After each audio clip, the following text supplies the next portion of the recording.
This episode was suggested by Christy O. and several other listeners. If you'd like to suggest a topic, you can do so on Facebook and Instagram at Morbid Curiosity Podcast, on Twitter at Morbid Podcast, and on our website, www.morbidcuriositypodcast.com. If you'd like to become a patron of the MCP, go to bit.ly/morbidpatron. That's bit.ly/morbidpatron, and you can support us for as little as $1 an episode.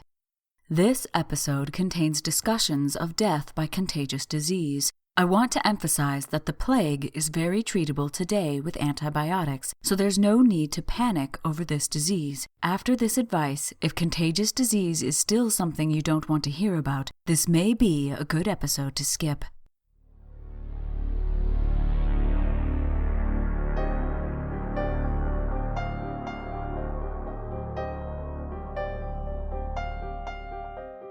Humans are fascinated by gore and violence, but even more so, the mysterious and unsolved. Interest in these disturbing and unpleasant subjects is called morbid curiosity, and it has gripped hundreds of people throughout the ages. I am one of those people. My name is Hallie, and this is the Morbid Curiosity Podcast.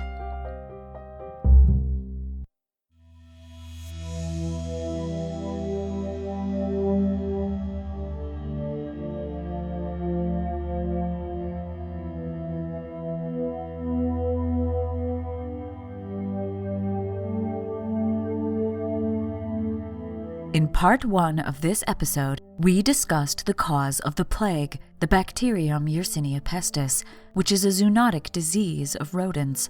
The bacteria are transmitted by fleas to rodents, but when rodents move into close quarters with humans due to a shift in their habitat or environment, the fleas can jump to humans, especially if the rodent population dies off because of the infection.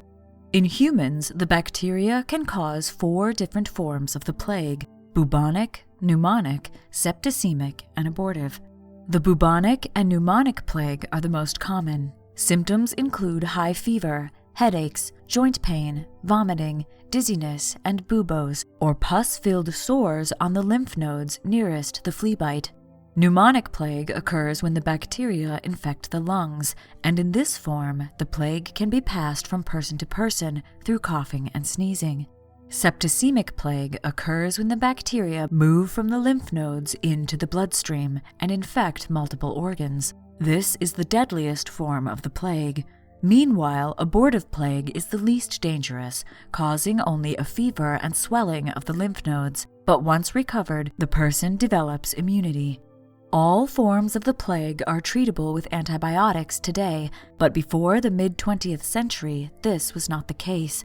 During the plague of Justinian, which occurred in the 6th century CE, it was reported by several contemporary writers that around 33% of the population living around the Mediterranean Sea died of a plague-like disease. While Yersinia pestis DNA has been identified in the skeletons of individuals that died during the time of the Justinian plague, it's hard to say whether Yersinia pestis was the sole cause and how devastating this pandemic actually was. As I mentioned in part 1, there were several recurrent waves of the plague after the plague of Justinian, usually happening every 8 to 12 years for around 200 years after the initial pandemic. The last wave occurred in 750 CE. After that, there are few mentions of a plague with similar symptoms until the 1300s. In this second part of our plague episode, we're going to talk about the Second Plague Pandemic, also known as the Black Death. Additionally, we've decided to do 3 parts, so in part 3 of this episode, we'll talk about the Third Plague Pandemic, which began in 1855. The Black Death, also called the Great Mortality or the Years of Annihilation, refers to the first 4 years of the Second Pandemic, 1348 to 1352. The recurrent waves of the plague which stem from the Black Death occurred for around 400 years afterwards. The Black Death is considered to be history's most devastating pandemic. Over the 4 years that it affected Europe, Scandinavia, North Africa, the Middle East, and Central Asia, between 75 and 200 million people died. It's hard to determine just how many people died due to poor record-keeping and the sheer number of deaths. We know the mortality rate was catastrophic, however, due to the obvious population decline, as well as references made to the plague in literature, art, and accounts from the time. The decrease in population caused by the plague led to economic and agricultural decline, increased criminal activity, and a general lack of value for human life. The most complete historical data we have for the Black Death comes from Europe, so this episode will mostly focus on the European aspects of the Black Death. However, I will do my best to include what I can from the Middle East and Central Asia as well. The name Black Death comes from a Latin term, atra mors, used by French physician Gilles de Courbet when he described the symptoms of the plague in the 12th century. It refers to the darkening of the large bubonic sores, which occurs as the disease progresses due to internal bleeding within the sore and subsequent tissue death. However, this term wasn't used as a name for the second pandemic until much later. The beginnings of the Black Death are usually traced to 1347, when an army of the Mongol Empire lay siege to the port city of Kaffa on the Black Sea, which was inhabited by merchants from Genoa. If you recall from Part 1, it's theorized that the original Yersinia pestis reservoir was located in Central Asia, specifically in Mongolia, northern China, or the Russian steppes. Chinese historical sources mention a large outbreak of pestilence in Mongolia around 10 years before the Black Death began, while Arabic sources indicate that pestilence raged in China and spread along the trade routes toward Europe. Wherever it originated, the plague made its first well-documented appearance in the Crimea. The army of the Golden Horde, led by Jani Beg, attacked the Crimean city of Kaffa, now known as Feodosia, in 1347. Kaffa was a bustling port, and very important to the famous land trading route, the Silk Road. Around 70,000 to 80,000 people lived there. At the time, the city was held by the Italian city-state of Genoa, and the Genoese had control of all trade going in and out of the city. The Mongol Empire, founded by Genghis Khan in 1206 CE, was the greatest political and military power in the 13th century. In the 14th century, the empire had split up into 4 khanates due to struggles over succession and disagreements over the future of the empire. The Golden Horde in the northwest, the Chagatai in Central Asia, the Ilkhanate in the southwest, and the Yuan dynasty in the east, which was based where the modern-day city of Beijing sits today. Tension between Genoa and the Mongol Empire had been brewing since around 1343, thanks to disagreements surrounding trading rights. When a Muslim merchant was killed amidst these disagreements, Jani Beg, the Khan of the Golden Horde, revolted against the Genoese and besieged the town of Kaffa. Surviving documentation written by Gabriele da Musi, a notary from Piacenza, Italy, reported that a mysterious illness began to affect the military camps of the Golden Horde during the siege. According to da Musi, the Golden Horde army used a catapult to fling the bodies of their diseased dead over the walls of Kaffa, either to be rid of their dead or as the first instance of biological warfare. This story may be apocryphal. It's more likely that while the Golden Horde couldn't get into the city, the rodents that inevitably took up residence in their camp could, and the plague made its way into the city via infected rodents. The population of Kaffa began to die, as did the soldiers of the Golden Horde. The siege ended in either April or May of 1347, with the dying army fading away and the few surviving Genoese fleeing in their ships. In mid-1347, 12 of those ships landed in Sicily. Accounts describe the ships as being laden with dead bodies. Other ships from Kaffa arrived in Genoa and Venice in 1348, and eventually in Pisa. The plague also traveled south. It reached Alexandria, Egypt, around the same time as it appeared in Sicily. From there it spread to Gaza, and then moved north to Jerusalem, Damascus, and Aleppo, and south toward Yemen. By 1349, it had traveled as far as Antioch and Mecca. Historian Ibn Khaldun stated that the plague traveled to Syria among merchants coming from the Crimea. He also said that so many perished that it was, quote, as if the voice of existence in the world had called out for oblivion, end quote. By early January 1348, most Italian port cities were refusing entry to any ships suspected of carrying sick passengers. Therefore, many refused ships sailed further north, and due to a lack of quick communication, they were allowed to dock at Marseille.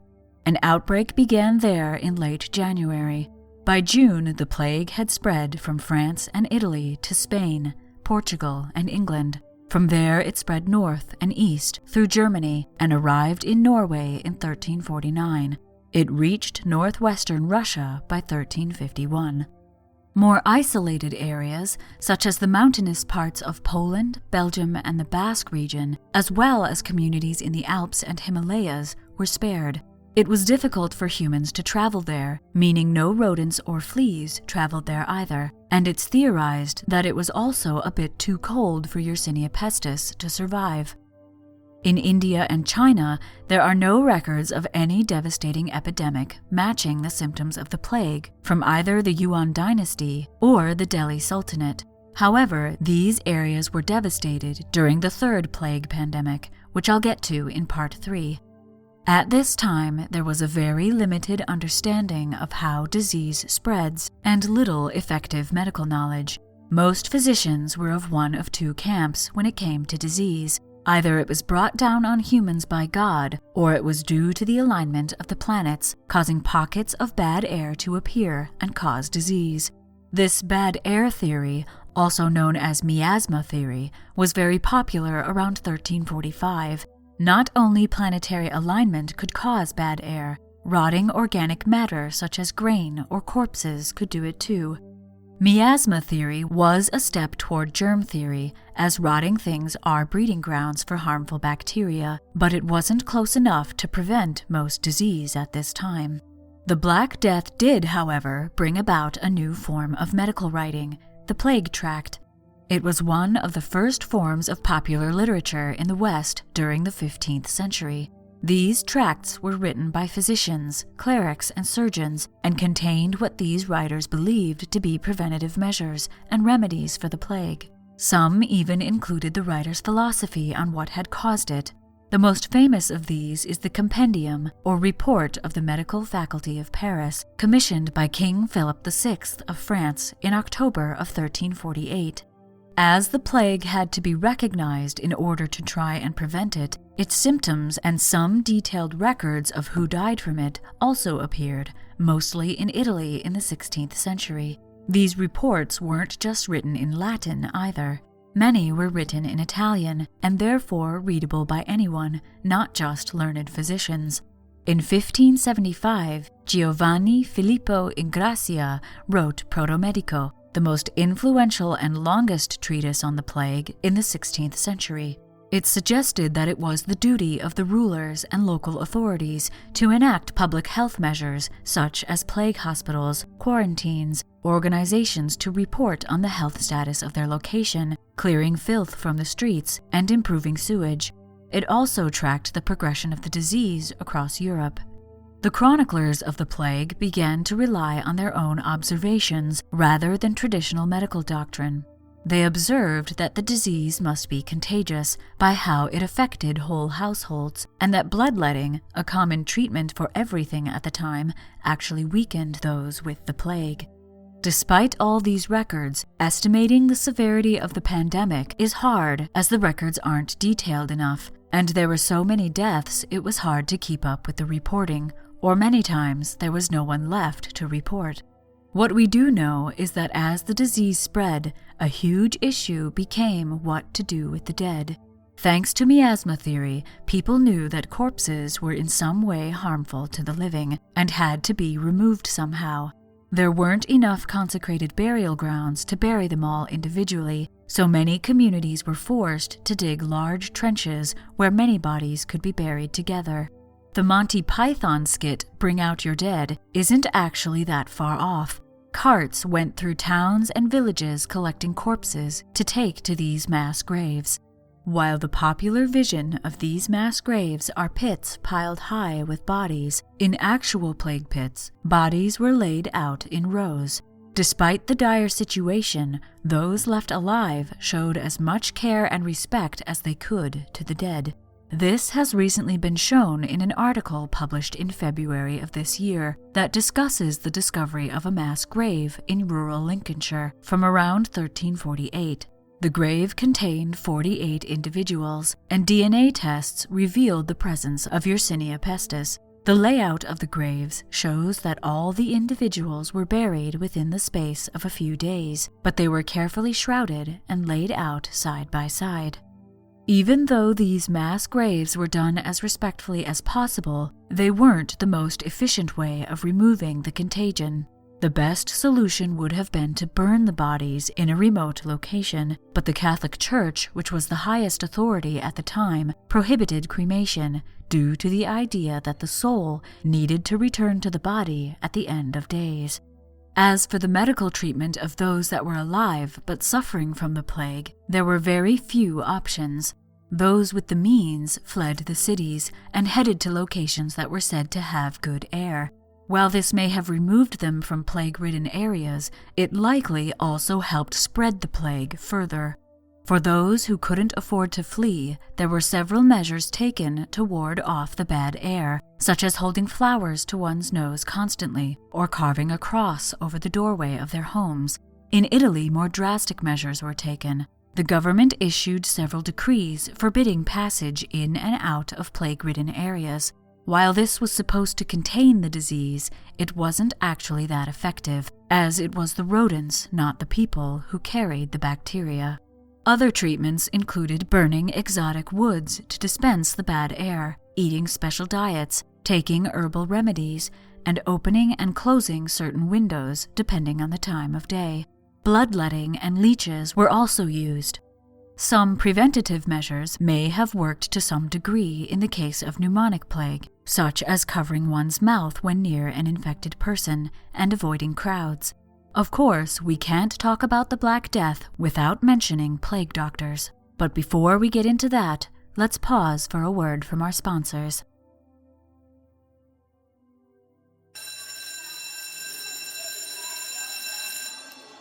Hello everyone. Let me tell you about the Apple for the Teacher podcast. I'm Anna Thomas, a teacher and your host. So you're probably thinking it's about reading, writing and arithmetic, right? Well, think again. It's a fresh take on true crime, where you wouldn't expect to find true crime. In schools. Yes, schools. You will hear tragic stories about murder, abduction, school bus hijack, student disappearance, suicide, kidnap and ransom, a school camp tragedy, the list goes on. So if you're looking for something a little different in the true crime genre, then Apple for the Teacher is for you. So join me as I present the bad apples. But until then, remember to be a good apple.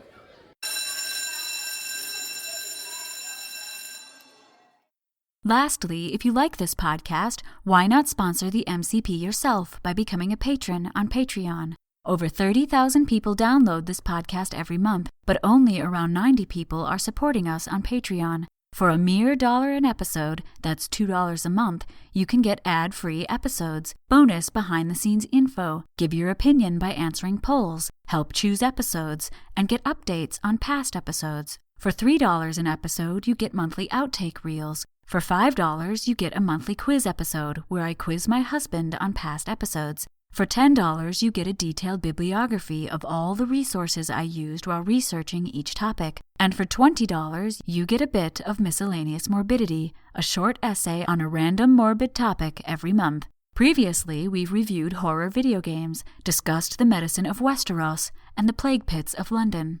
All of these rewards aside, your patronage supports the podcast and keeps new episodes coming. I can't keep doing this podcast without you, so go to bit.ly/morbidpatron, that's bit.ly/morbidpatron, to choose your rewards and support the MCP. You'll have my eternal gratitude. And now, back to the podcast. The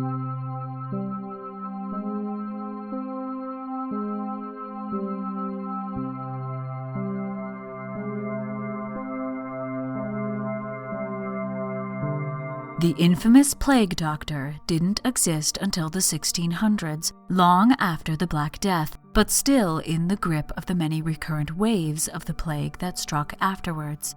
Plague doctors were hired by the city or village to treat victims of the plague, as well as count and deal with the bodies of the dead.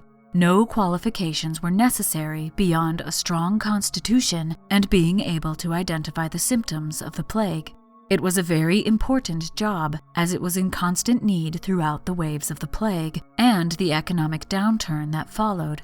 Plague doctors kept death records and served as witnesses for wills. They were also allowed to do autopsies, which were usually considered a desecration of the corpse at this time. But in the case of plague victims, anything that might help identify the cause and how the disease spread was allowed.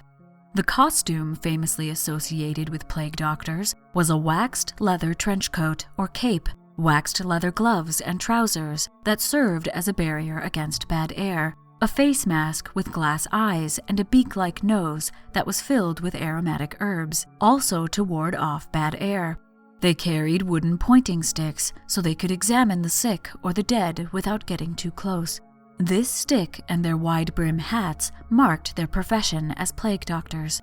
This costume is attributed to Charles de Lorme, a French doctor who wore it first in 1619. The Black Death didn't just kill millions. It affected almost every aspect of life. Writing, art, law, theology, and medicine are just a few aspects that were overshadowed by it. Death became personified in art as a skeleton with a reaping staff. The Black Death made regular people reconsider heaven and hell, God and Satan, and cast a mood of fear and helplessness everywhere it appeared. Due to this mass fear, social conflict erupted. Superstition and prejudice took over in many communities. Most plague chroniclers agreed with their religious leaders that the Black Death was divine retribution for the sins of humanity.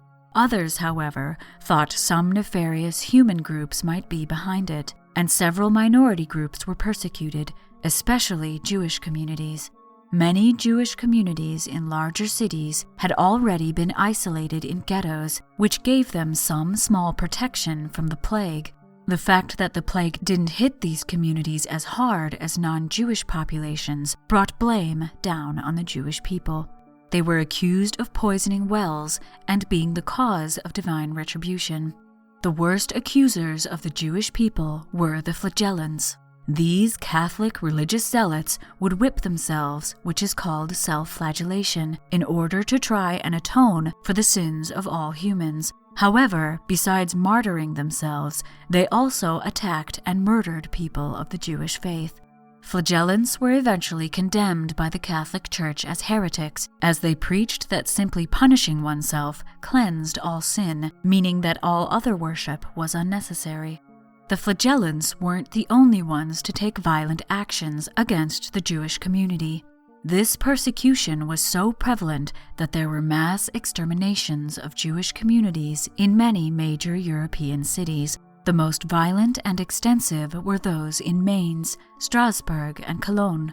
Over 100 Jewish communities were destroyed by the end of the Black Death. This type of panicked reaction didn't happen everywhere, however. In medieval Muslim societies in Egypt and Syria, the plague was viewed by most as a mercy and martyrdom for the faithful, and a punishment for the unfaithful. Many calmly accepted its presence and didn't seek extreme measures in attempts to cure themselves. There were definitely those who began to question the tenets because of the plague's severity, but for the most part, the violent panic seen in parts of Europe was absent in the Middle East, despite the fact that both areas suffered multiple waves of devastating disease. The Black Death was only the first wave of the Second Great Plague pandemic. While the disease faded in some parts of Europe and the Middle East in 1352, it was just beginning to appear in others. The later outbreaks were smaller than the Black Death, but no less devastating. Italy, which had been hit first and the hardest during the Black Death, was hit again in the late 1400s, and then again between 1629 and 1631. It was during the late 1400s outbreak in Venice that extra plague hospitals, or lazaretti, were needed to quarantine those suspected of being sick, and one was built on the island of Poveglia, which you can hear more about in our Poveglia episode. The Great Plague of London in 1665 was the last large epidemic of the plague in England. During the year and a half that it raged, the plague killed around 1/4 of the population of London, around 100,000 people. By this point, the plague had become endemic to London, meaning it was almost always present in small pockets. Thanks to the continuing lack of sanitation and hygiene, the dirty city was subject to several smaller outbreaks of the plague before the Great Plague. But thanks to some unusually warm weather, a larger outbreak of the disease occurred in St. Giles and then spread quickly across the city. The government tried to instigate containment measures, but they all failed. It was at this time that plague doctors traveled the streets, seeing to the sick and the dead, and the upper classes fled the city. In 1666, the Great Fire of London occurred, destroying much of the city. Many people attribute the end of the plague to that fire, but it's more likely that the plague was already dying out by that point. The plague killed fewer and fewer people with every successive wave. This could be due to the immunity built up by those who survived, but also as the population was depleted, there just weren't that many people left. The plague was still omnipresent in Europe and the Middle East into the 17th century. The last big outbreak occurred in France in 1720. This outbreak is used to mark the end of the second pandemic. There wasn't another outbreak of the plague until 1855, but we'll talk about that in part 3. Over the course of the Black Death and its recurrent waves, recent research suggests that 45 to 50% of the population of Europe died. This mortality rate isn't a blanket rate, however. It was higher in some places, such as around the Mediterranean, where a rate of 75 to 80% is more likely, and lower in others, such as Germany, where it was closer to 20%. Port cities suffered the most recurrences, and Baghdad had the most severe population loss out of all urban centers, losing 2/3 of its inhabitants. Remember that the plague didn't just affect humans. Dogs, cats, birds, camels, even lions, and of course rodents were mentioned in the historical reports as being affected with buboes and other symptoms of the plague. While we don't have solid numbers, we know many animals died. It took decades for the human and animal populations of Europe and the Middle East to recover. As for why the Black Death occurred when it did, there are several factors that most historians and epidemiologists agree created the perfect conditions for a pandemic. The years leading up to the Black Death were generally unhealthy for both humans and animals. Most of Europe and the Middle East was war-torn, meaning there was a rise in destroyed or damaged buildings, fields and grain stores left to rot, and injured and dead humans. All of these attract pests, which often carry bacteria. Cities were growing and becoming overpopulated. They were unable to sustain enough resources for all their inhabitants. People lived crowded together in confined spaces, and there was no such thing as sanitation services or waste management, so human refuse and garbage lined the streets. There were few privies, and open drains ran down most streets. People often lived with their animals as well, adding to the filth inside their homes. Personal hygiene was not up to today's standards either. People didn't bathe or change their clothing often. With this type of prevalent squalor, it's very likely people weren't very healthy in general. Several skeletons from verified plague pits, which were revealed during the London Crossrail project in 2013, showed signs of severe malnutrition on top of carrying Yersinia pestis DNA. It's not known how much a person's health affects the actions of Yersinia pestis, but it's thought to contribute at least a little to how severely the plague affects those it infects. The Earth's overall temperature was also in flux. Using dendrochronology, or tree ring analysis, researchers have shown that the 14th century was a period of the most severe weather in around 2,000 years. The temperature was far colder than normal and had been for a few years all over the world. This period is called the Little Ice Age, and the cold weather brought about famines, droughts, and flooding. China was lashed with cycles of rain and then drought, and earthquakes were becoming common there, as well as in Italy and Austria. The situation was similar in India. Parts of Poland were overrun by swarms of locusts, bringing on fear that the apocalypse was near at hand, even before the plague began. As we talked about in Part 1, this change in environmental conditions could have driven certain animals, such as rodents, into new habitats. Rodents carrying fleas infected with Yersinia pestis may have moved into an area of human habitation, or traveled along with trade caravans, carrying goods that the fleas could hide in, such as fabric or grain. This is perhaps why the plague began to show itself once again. Both India and China were affected by a strange pestilence about a decade before the Black Death, as reported by Ibn al-Wardi, an Arabic historian, as well as in the chronicles of the Great Mongol Khanate. A boost in trade by both land and sea could have increased the spread further, taking the plague to pandemic proportions. Most historians and epidemiologists agree that the Black Death was caused by Yersinia pestis. However, there is still some degree of doubt. Skeptics of the Yersinia pestis theory point out that it's unlikely that the rodent population would have been big enough to cause this degree of mass casualty. Northern Europe's cold climate also doesn't cater to the flea population, as they die in freezing temperatures. On top of this, the spread of modern Yersinia pestis is much slower, despite quicker transportation. And at the time of the Black Death, the disease struck crowded urban locations, while today it's mostly an issue for rural populations. Rebuttals for these points include that the disease has changed since that time. Bacteria evolve and change, developing different strains to adapt to any situation, and 8 centuries have passed since the second pandemic. Also, urban areas today are much different than they were in the past, being cleaner and better sealed against rodents. Still, there are many alternate explanations for what disease the Black Death was caused by. One of the leading alternate theories is that anthrax caused it, which was suggested by Norman Cantor, a medieval historian.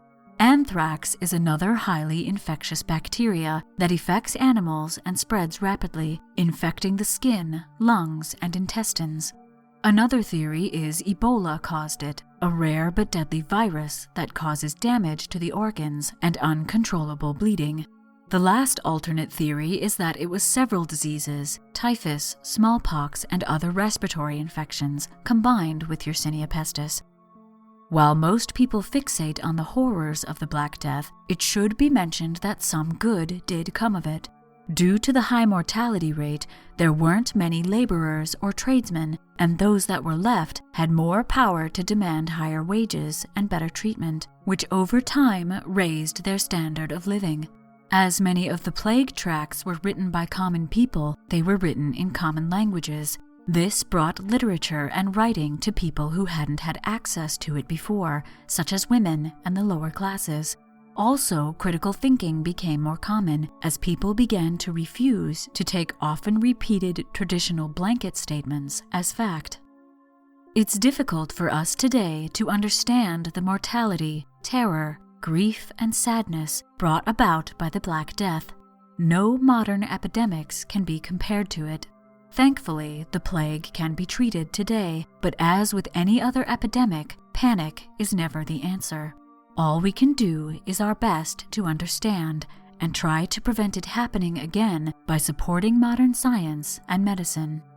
If you'd like to know more about the Black Death, I'd recommend reading John Kelly's book, The Great Mortality, An Intimate History of the Black Death. It's incredibly detailed, but also very readable. In Part 3, we will discuss the third plague pandemic, so until next time, keep up that spark of curiosity.